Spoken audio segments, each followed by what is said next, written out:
is Larry the Barber Man. I'm here at the Nomad Barbershop in London with none other than my man Famos from America. Famos. Excuse me, sorry. Correction. Canada. Canada. Come on, man. Come on, man. Did you not? That's me. I always make mistakes, so this is the perils of live TV. I mean, shout out to America and all that, but shit. I mean, you guys are still America. I mean, they North America. Yeah, North America. So Scott attributes his success to traveling to America and mixing with the right people, namely Eric Pacino, and making his mark at barber battling events. And as I said, Scott is here for the Great British Barber Bash. So welcome to London.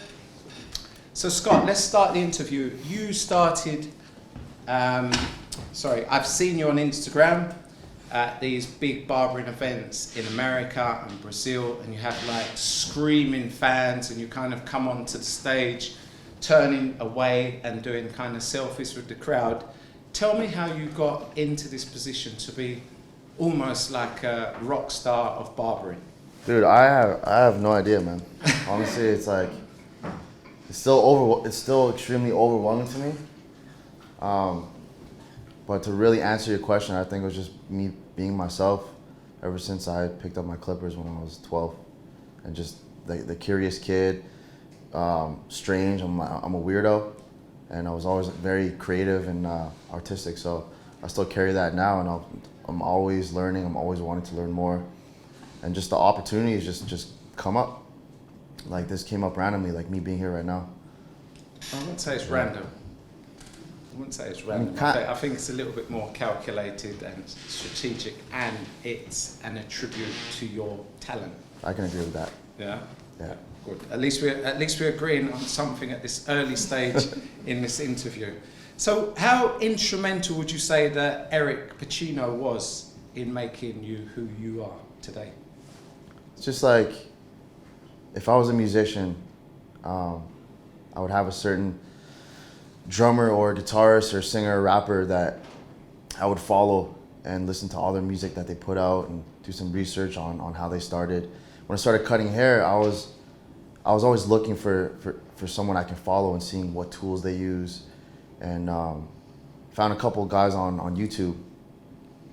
There's too many to name, but Eric stood out to me because when my friend stole an iPhone for me, it was an iPhone 3. He stole it from me, and I was like, yo, so what are these apps? Like, how does this work? So then I saw this app was $10. It was their feature. They advertised on WorldStar. So I asked my mom to use her credit card, and she was tripping because $10 for an app. She was tripping, but I'm like, Mom, I need this app. So I got this app, downloaded it, and I was like, this Eric guy, like, he's putting other barbers on. Again, too many to name. But I was watching their videos, and I was really learning on how they did these fades and these fades and what clippers they used. So right away, I bought this clipper, that clipper, practiced all these different techniques. And next thing you know, from the success of his tour, from the success of his app, he did a tour. And I come from Winnipeg, small town, Canada. And I asked my boss if I could take a week off to go check out Pacino's. So just to put in the importance of not just selling your haircuts, but selling product. If you work for a company and you get commission off a product, I was just selling products naturally because I'm not forcing a client that they need this product for their hair or that, but like literally saying you spent this much on a cut, you need this product, and that whole time I was actually getting commission off product sales, and I had no idea. So then off that money, I used that to travel to New Jersey where I met Pacino's, and surprisingly, all these people in the room, I knew who they were through social media, vice versa, shook hands, and right then and there, I knew the power of social media, and I was like, I need to keep attending events like this. Okay, so basically what you're saying is you kind of realised your talent, and you literally threw caution to the wind and travelled to go and meet this great Pacino. Yeah. And that was the one thing that you would say was instrumental or the turning point in your career. Yeah, it was an eye-opener, for sure. Okay, that's fair. Yeah. All right, so you say in a recent interview I saw about you that before you started barbering, you was a bad boy. Kind of paint a picture of yourself where you were before you found barbering. I didn't have a lot of money. My parents, I didn't come from a rich family, but I always appreciated nice things. I always wanted nice things. So what I did was I stole it. I'd walk in stores and I'd steal. And then I would start trading paintings for lunch money, and I started randomly cutting hair at home because I was practicing on myself, and I would trade haircuts for cheeseburgers and like $5. For food, so it was literally not just money, it was food. Or everything, or I would steal clothes and sell it just so I can have money, so then I can buy myself clothes, or like, you know, like. So I wasn't necessarily like a bad, I wasn't selling. I actually tried selling drugs one time. Okay. I sucked at it. You didn't need to get so. No, I actually personal on camera. I actually really sucked. I was known for. I was living at home, and my weed smelled and tasted like bounce. You remember that? Bounce. And bounce is for the purpose of the camera because I've got no idea what bounce is. Okay. Dryer sheets. Oh, yeah. Dryer sheets. Yeah. Oh, bounce that goes in the tumble dryer. Yes. Right. Exactly. Got you right. Exactly. Okay. Right. So It was a fail, and I'm very giving, right? So like my homies are like, "Yo, Scott, can I buy something?" And what do you mean buy, bro? I got you, B. So I just give them shit all the time, and like this is not lucrative. I've definitely lost money on this, but I wasn't bad. I was just not good yet. okay, no problem. That's fair enough. So ultimately, your hairstyling career started from school. There was like a program that run alongside your school studies. That's ultimately how you became in hair, and you dropped out based on the fact that your friends were making fun of you. Not even my friends, but I was in this new it was a college, and so there's a hairstyling program, across was a graphic design program. Down the hall was culinary arts. Up the stairs was mechanics, and I guess like all the cool kids at that school. They would all be creeps and walk by the hairstyling program to check out the girls, and I was the only guy in there. And I was 17 years old, so imagine like 10 years ago, when this whole, I mean, I'm sure there's a lot of guys cutting hair, but from where I'm from, there's not too many guys doing that. So when they saw me in there, like, I don't blame them. I was just this little Asian kid, just like lost in life, trying to figure out what I'm doing. And I applied for this hairstyling program just because I kind of knew how to hold a pair of clippers, but I'm doing the exact opposite. I'm braiding hair and doing nails. So they're walking by the classroom, pointing and laughing at me. I don't blame them, but I hated them at that moment, at that time. I dropped out, but thank God for family. I got a lot of close friends, and my big bro, my sister, for the support, and they said, just go back. Excuse my language, but fuck what everyone else thinks, and I went back. I finished, and those guys that used to make fun of me, now they're my clients, and I charge them triple, double, right? You know?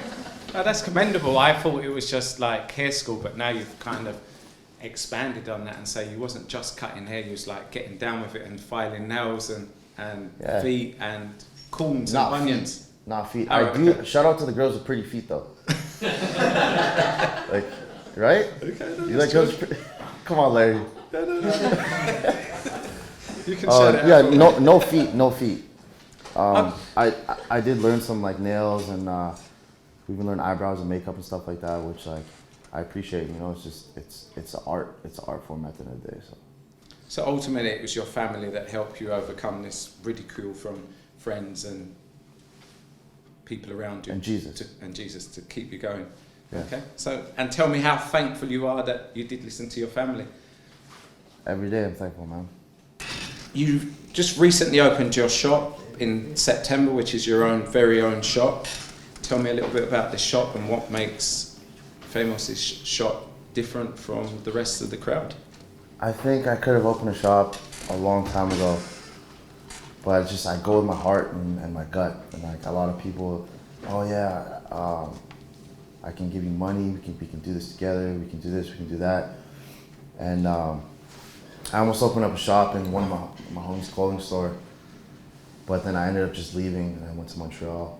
And yeah, I had so many opportunities to do it, you know. But when I moved back home after experiencing the craziest shit of my life, you know, traveling the world with Diego Lina Pacinos, moving to Montreal for 2 years on my own, learning a lot about myself, learning how to be independent, and just building a brand, and going back to my hometown, it was just like I had to restart from scratch, so it was a little stressful at first. But once my brother and I came up with the name Saint, which I'll get to later, and finding the location, everything just pieced itself together, and the shop just represents me, and I'm glad I can have my big bro Chink work next to me again, and we have a super talented team. Humbly, the best barbers, I'd say, some of the best barbers in Canada, and they all reside in Winnipeg, working at my shop, or our shop. Okay, so the Chink Barber, you brought the Chink Barber from Montreal to Winnipeg to work alongside. First of all, I love how you say the Chink Barber. So racist. You're racist, dog. Okay, no, that's cool though. It's all good. No, Chink brought himself there. Like Chink, super talented. Like this guy was a drug dealer, and probably a much more successful drug dealer than I was, making that type of money, and you know, certain things happen, and you know, had to find a different path for himself. And barbering literally changed his life, much like myself and everyone else in this room and in the universe. But I forgot the question you asked me, so. Nice. I asked if you brought Chink. Chink, for the purpose of the camera, can you come into frame so people can see who you are? Because I have to interview you. Should he sit on my lap or no? This is my main man, Chink. Come down on the same level so he can see it. You just need to do it. All right, I'll go on camera too. It's like that. There you go. That's the love. Dad, you gotta. Also, you created your own haircut called the 4 a.m. fade, which basically trended, and it's been all over Instagram, all over the world. How did you stumble across this haircut? First, I need Julius in here with me so I can tell this. Make your way to the camera. Please. I'm not 69 strippers. All right, so basically, to go back to the power of social media and networking and stuff like that, stumbled across this young man. He had this crazy mustache, and just through pictures and captions, you can already know somebody, you know. And I felt like I already knew Julius, so I was following him. And then he commented on one of my pictures. He's like, "Yo, where'd you get those pants, bro?" I was like, "Yo, I got you," because I was coming to LA, and then him and Vince welcomed me to the shop, open arms, and that's how we built a friendship. And they let me cut next to them in LA at Capsule. Shout out Vince for that as well. But then we just kept in touch, and then when I was living out in Montreal, Julius wanted to come to Canada, and we organized a tour called the Caesar Famos. It was just Caesar Famos, right? Came through, he showed up. We were pretty stressed out. I switched up my routine for the class. I didn't even do a fade, actually. I styled some women hair for the class just to show barbers to, like, you know, step out your comfort zone, etc. Me and Jules, we went up for a nice steak dinner with the crew, and then we went back to the shop to like rehearse for the class. So busy barbers wear hats. Busy barbers, like, we don't have fresh fades. We're just too busy for that, you know? So Julie's being busy, me being busy. Our class was at 8 a.m. Jules cut me up around 2. And then I gave him a haircut, started around 3, and we ended at 4. And it was just like this random design. He had a top bun, or a man bun at the time, the thought knot. Have you heard of that term, Larry? No, I've heard the top knot, but not the thought knot. Yo, say thought knot. Thought knot. Yeah. You know how to spell thought? As in thinking. No, not the thinking. I mean, like, The shorter way. it's like a dirty shoddy. That way. Like that way. All the way over there. like thought away. All right. I think I get you. All right. I haven't quite got you, but I'm getting you. Okay. So haircuts are always inspired off something else. So the razor part.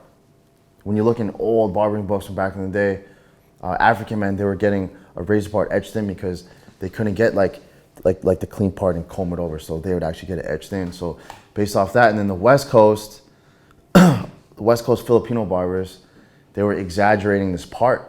And it's like, it should stop here, but it's like, whoa, they just keep going further back. And Julius came up with the surgical part.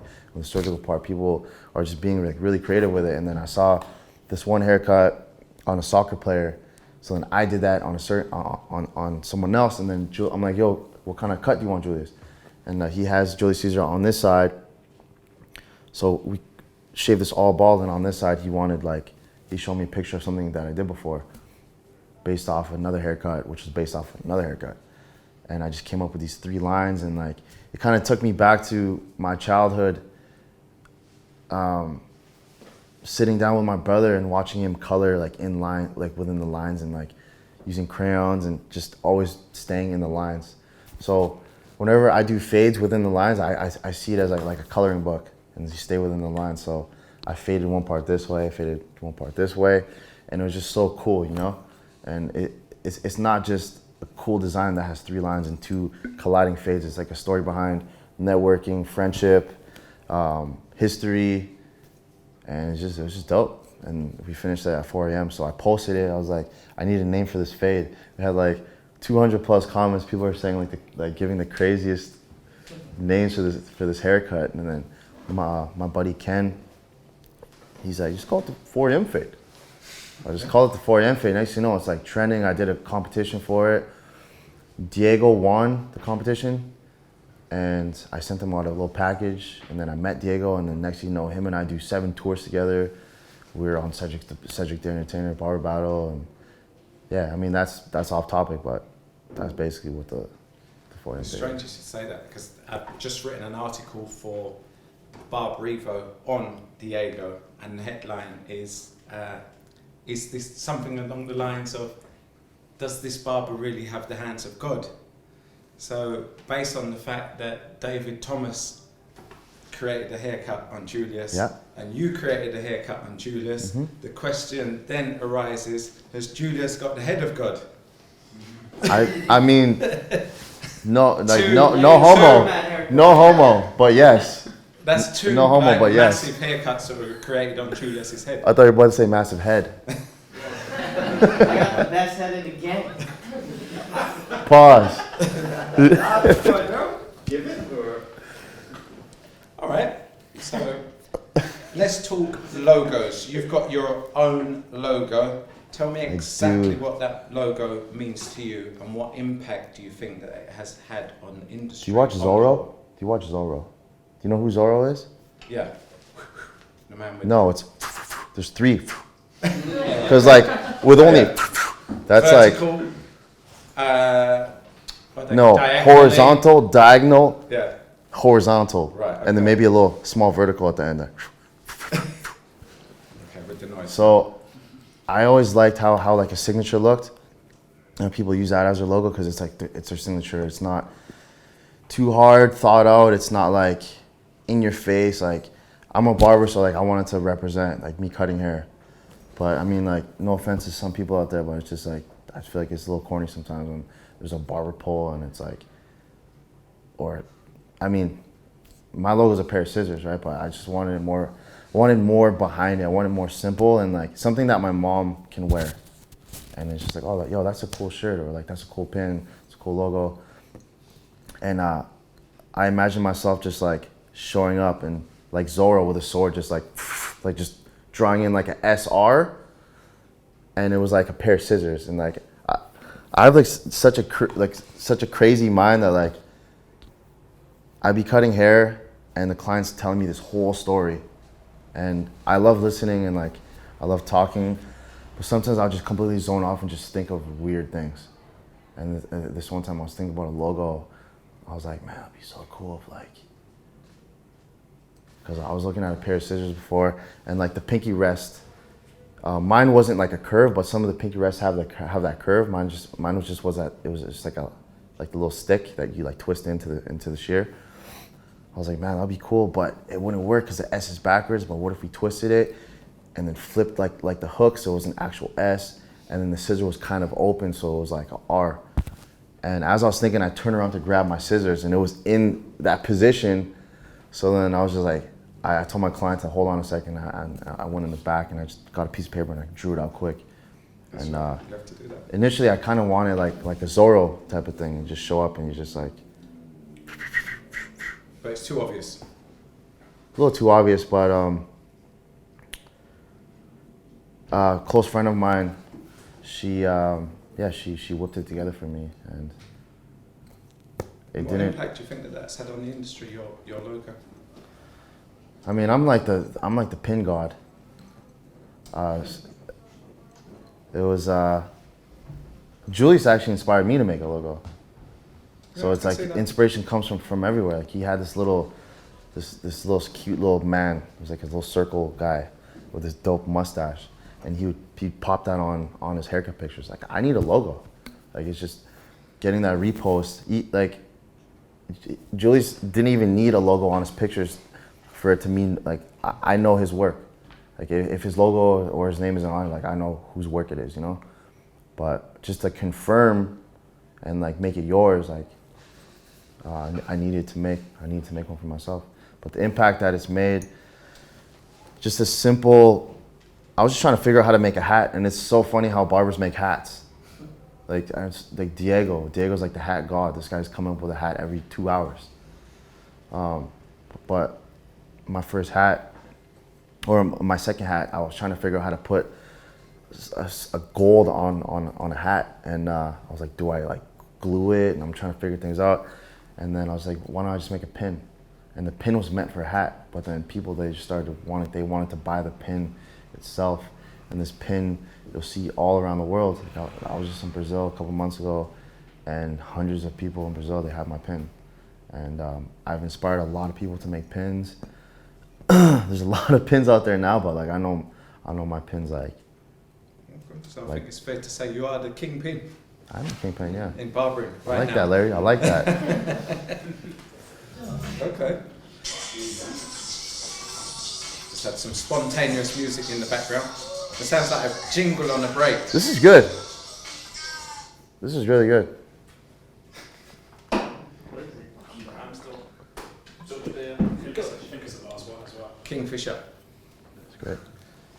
So I want to talk just touch a little bit on your barber battling career. Tell me a little bit about your barber battling career. It's scary. The first time I ever competed was in a hairstyling competition for ABA. This was called, right? ABA. yeah. And I took my family friend. It was all women in like high fashion, bright colors, and like it was weird. It just wasn't my scene. But like I tried it, and failed miserably. It just wasn't organized. Like my blonde was like a little bit yellow, and it just wasn't like extravagant. But like excuse me, I did a fade on my model, and I drew a rose in the back, and I can even hear the judges like, "Oh my God, what is he doing? What is he doing?" It's just like, yo, I'm doing what I want to do, you know, and I was really discouraged from it because I didn't place, and I felt like a failure, you know. But when this whole barber thing was going on, and I was living in Montreal, after like I started networking, like when I went to go meet Pacinos and stuff like that, Okay. I signed up for a barber battle for Exotics. Have you heard of Curtis Smith? Yeah. He's like Usher's barber. So he was throwing a barber battle in Miami. So I booked a last minute flight to Miami, and I showed up. And my friend Mark Marrero, he had a model for me because I told him I was competing in the comb over category. I didn't know I had to sign up online. So I show up with my model, like fresh from the airport, and Curtis, he's like, "Yo, Famos, are you competing?" I'm like, "Yeah, I want to sign up for the comb over category. This is my model." And his hair was like down to here. He's like, "Yo, it's full, bro." He's like, I can't take it. I'm like, bro, I flew out here for no reason, you know? So I'm like, okay, well, like, what else is open? And he's like, the duplicate category. So basically, duplicate is, say, 3, 2, 1, you flip a piece of paper, it's a picture of Larry's face, and then everyone has to draw Larry's face. And who can draw this handsome face the best wins.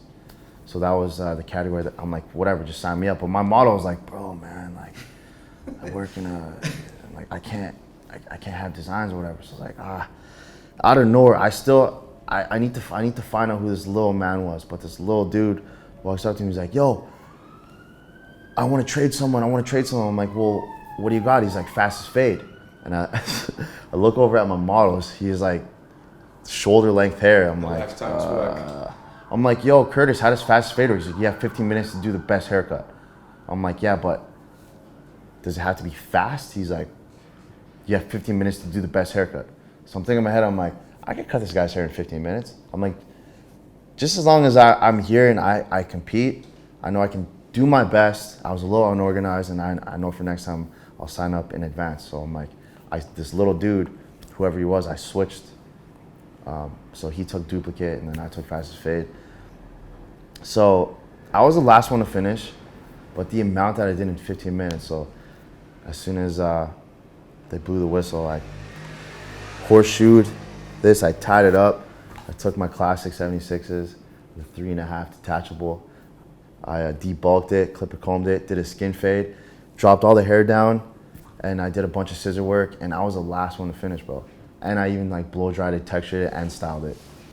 Even some of the judges, like I'll never forget, like Kenny Duncan and Danny Amore, Success Addict, Danny. No, both of them. And they were like, yo, that was crazy, bro. Like, it's like, we've never seen that before, ever. I was like, well, just hearing that to me was like winning first place. Because these guys are like, Kenny Duncan's strict as well. He strict, doesn't man. matter if you're his friend. He knows you since your school. He just marks it as it is. Yeah. So that's a compliment. oh, huge compliment. And then, they were calling out the winners, and they call third, second. I'm like, it's like, it's whatever. And then they say a number, and then my model was freaking out. He jumped, he's like, yo, that's us. I was like, what? So yeah, I won. I won the fastest fade with the slowest time. How does that make sense? It actually makes no sense at all. It's the quality though, isn't it? Yeah, but like, I changed the damn game. I changed the whole game. It's a not very inspiring story. 'Cause Yeah. again, it seems like there's a pattern emerging here in the fact that you, just a very spontaneous guy, you throw caution to the wind. When you find yourself in a situation, you just focus and you get on with it. Yeah. And you make the most of I don't know, you're almost like a magician. You pull rabbits out of hats, Famos. Thank you. I see it, just put yourself in, if you're too comfortable, it's not good. Like, be uncomfortable. And I managed to do that a lot, and I'm like, I overstressed myself, but I flew to Miami last minute. I paid more for a ticket than I should have. I had no place to stay, so I had to ask some homies if I could stay with them. I didn't have a model. I asked Mark to whatever. I show up, they wouldn't even let me in the competition in the category that I wanted to be in, so I signed up for this, but then I switch with this random little man, and then I get that, and then I finish the haircut last. It's just like, I don't know, you just gotta put yourself in and just try your best no matter what, you know? And you'll never know the opportunities that come with that, because when I won first place and I'm carrying around this trophy, I'm like FaceTiming my family, and you know, they're freaking out, they're super happy. And then right after, Pacino's walks up to me, he's like, yo, I remember you from my New Jersey class. So the New Jersey class, I planted my seed, and here he saw me making moves. He saw that I'm working at Mentorship.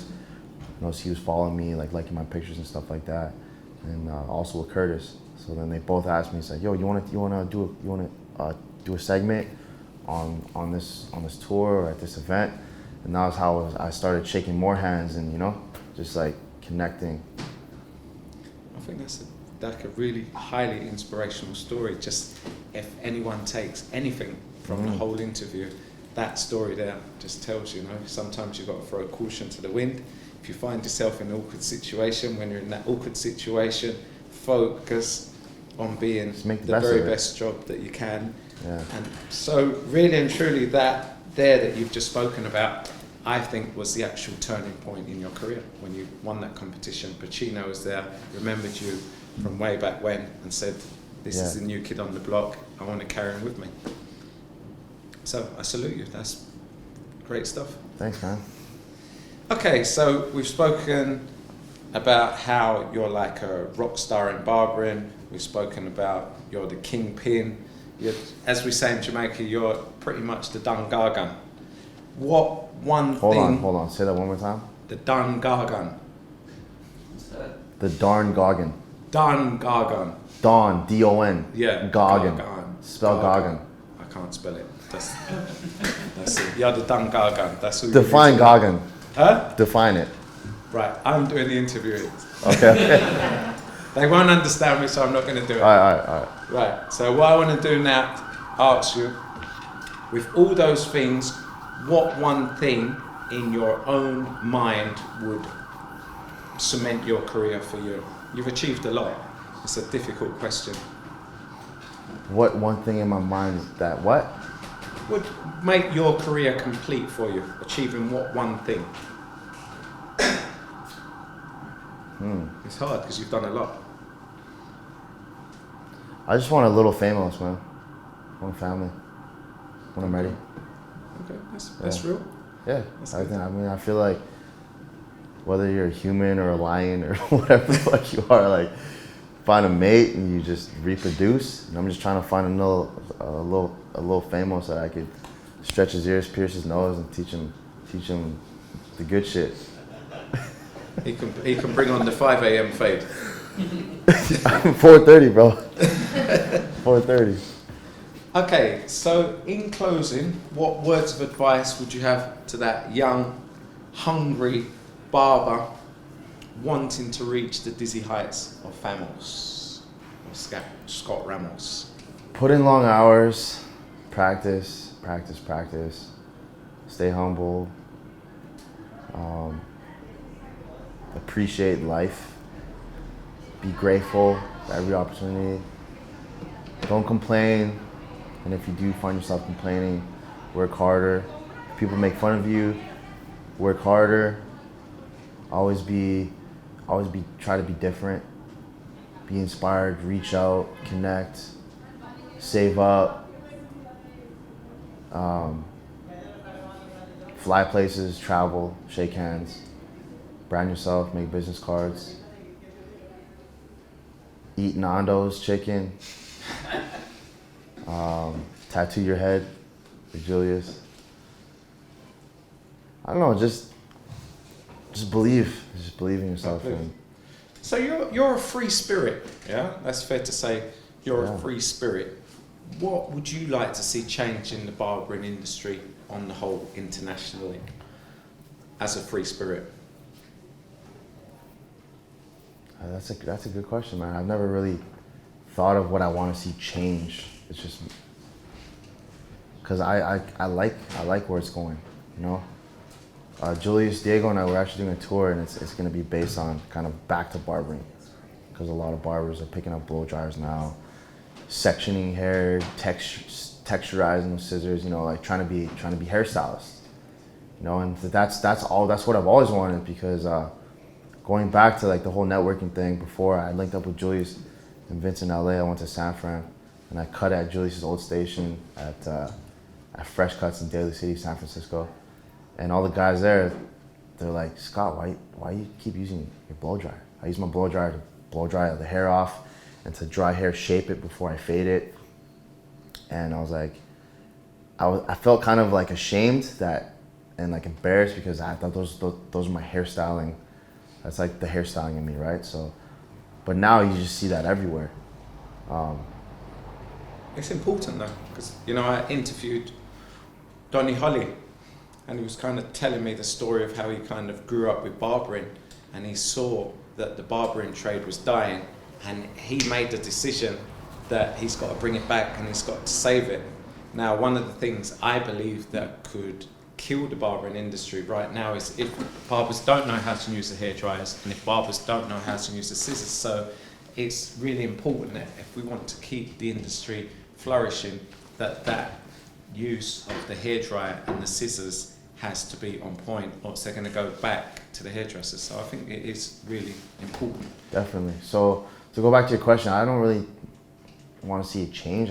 I'm just excited to see where it's going, and I like what's happening. I like that hairstylists are not looking down on barbers, and they're now wanting to do fades because they see how lucrative it is, and to be able to add that to their arsenal, and vice versa for barbers, and you know, picking up a pair of shears and like expensive shears, not no like cheap barber scissors.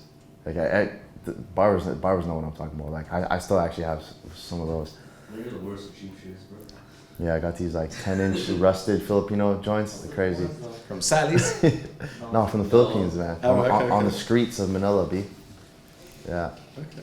But yeah, I'm excited to see where it's going. But barbers, don't forget that you're a barber. You know, I'm not even like downplaying you, and like hairstylists, you guys are hairstylists, and let's just keep connecting and uniting. Is that a good word to use right now? So let's keep uniting. It's a nice word. Scott Ramos, aka Famos, thank you so much for that interview. I'm highly inspired. I almost feel like going to barbering school right now and making a difference just like you. Well, Larry, you have made a difference in the barber game, bro. Do you guys know what Larry did? Can you tell us real quick?